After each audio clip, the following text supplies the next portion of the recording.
Hello everyone, आज हम बनाएंगे सेहत से भरपूर फ्रूट कस्टर्ड। ये इतना ज़्यादा हेल्दी है, आप इसे गिल्ट फ्री डेली खा सकते हैं। चलिए शुरू करते हैं। इसके लिए मैंने यहाँ पे 1 कप मखाने लिए हैं और 12 से 15 मैंने बादाम लिए हैं और साथ ही साथ 20 से 25 मैंने काजू ऐड किए हैं और इसमें मैंने सीड्स निकाल के 6 से 7 खजूर ऐड किए हैं बॉल में। अब यहाँ पे 2 कप के करीब मैं गरम दूध ऐड कर रही हूँ और गरम दूध डालने के बाद इसे रेस्ट देंगे 20 से 25 मिनट के लिए। 20 से 25 मिनट रेस्ट होने के बाद मैं इसको यहाँ पे ग्राइंड कर लूँगी ग्राइंडर की हेल्प से। अब यहाँ पे ड्राई नट्स अच्छे से सोक हो गए हैं, तो मैं ग्राइंडर में ट्रांसफ़र करके इसको ग्राइंड कर लेती हूँ।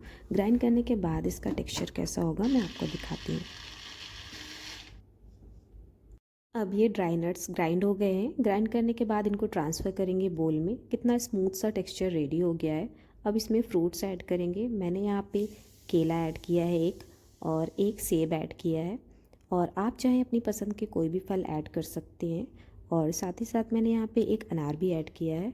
और सारे फ्रूट्स को यहाँ पे ऐड करने के बाद मैं मिक्स कर लूँगी। फ्रूट्स को यहाँ पे मिक्स करने के बाद आधा छोटा चम्मच इलायची पाउडर भी डाला है मैंने, जिससे बहुत अच्छी खुशबू आएगी। अब हमारा फ्रूट कस्टर्ड रेडी हो गया है। ये जितना ज़्यादा हेल्दी है उतना ही ज़्यादा टेस्टी भी है। आप इसे 1-2 घंटे फ्रिज में रखने के बाद सर्व करेंगे। ये बहुत ही ज़्यादा मज़ेदार है और आप इसे डेली खा सकते हैं क्योंकि इसमें कोई भी नुकसान नहीं है।